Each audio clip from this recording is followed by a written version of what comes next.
Well, hello everybody. I hope you're doing well today and that you're enjoying all the company of your family in your homes. I'm enjoying being able to sit out on my patio right now, just enjoying the fresh air, hearing the birds sing, and enjoying all of God's beautiful creation. Right? And there are a number of places in the Bible that talk or describe God's creation. One that probably came to mind for most of us is in the book of Genesis, chapters 1 to 3. When God created everything, right?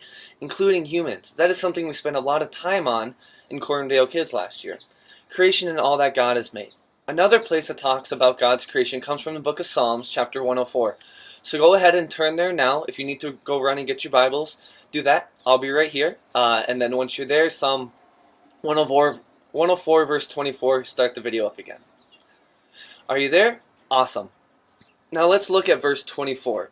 It reads like this: O Lord, how manifold are your works, in wisdom you have made them all. The earth is full of your creatures. Let's read that one more time. Psalm 104, verse 24. O Lord, how manifold are your works, in wisdom you have made them all. The earth is full of your creatures. So let's look at the first part there. How manifold are your works? Any idea on what the word manifold means? I'll give you just a second to think about it. You got your answer? The word manifold means numerous, many, vast, a lot. Right? So instead of saying how manifold are your works, we could say how vast are your works? How many, how numerous are your works?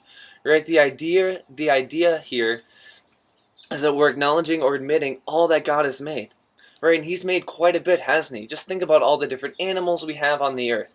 All the different insects, trees, mountain ranges, the list goes on and on. So answer this question with whoever you're watching the video with. Is there anything God did not make? Right? The answer is no. We know that God has made everything, and we see that in the story of Genesis. We can also see that by looking at nature, seeing the huge world that God has made and everything in it. God has made everything, including you and me. So let's continue in the verse. So we read, O Lord, how manifold are your works. In wisdom you have made them all. What do you think that means? Take a moment to discuss with whoever you're watching the video with. What do you think it means to make something in wisdom? Do you have your answer? It means when God was creating everything, He did so with knowledge and good judgment. God created with purpose and with order, and it was not chaotic. Alright, then we see the last part of the verse is the earth is full of your creatures. And we've already mentioned this a little bit, but we know the earth is full of all different types of creatures, from ants and butterflies to elephants, to lions, tigers, and bears. Oh my, that's a lot of different creatures that God has made. So from our verse today, we see that God has created everything.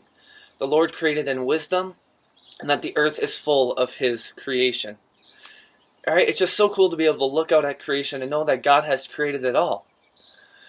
Now we're looking at this verse this morning so that we can be comforted that God is omnipotent, or that He is all-powerful.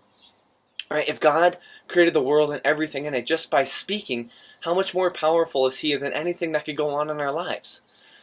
That means that God is more powerful than any bad time we may face. God is stronger than any ruler or government. God is stronger than any sickness or disease. God is even stronger than death.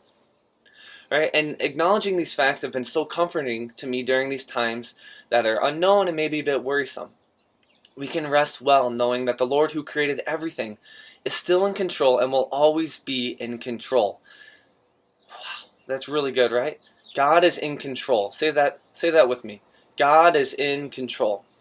So I would encourage you to go through the questions listed in the description as a family, as we are reminded that God is in control of everything. Please know that you are loved.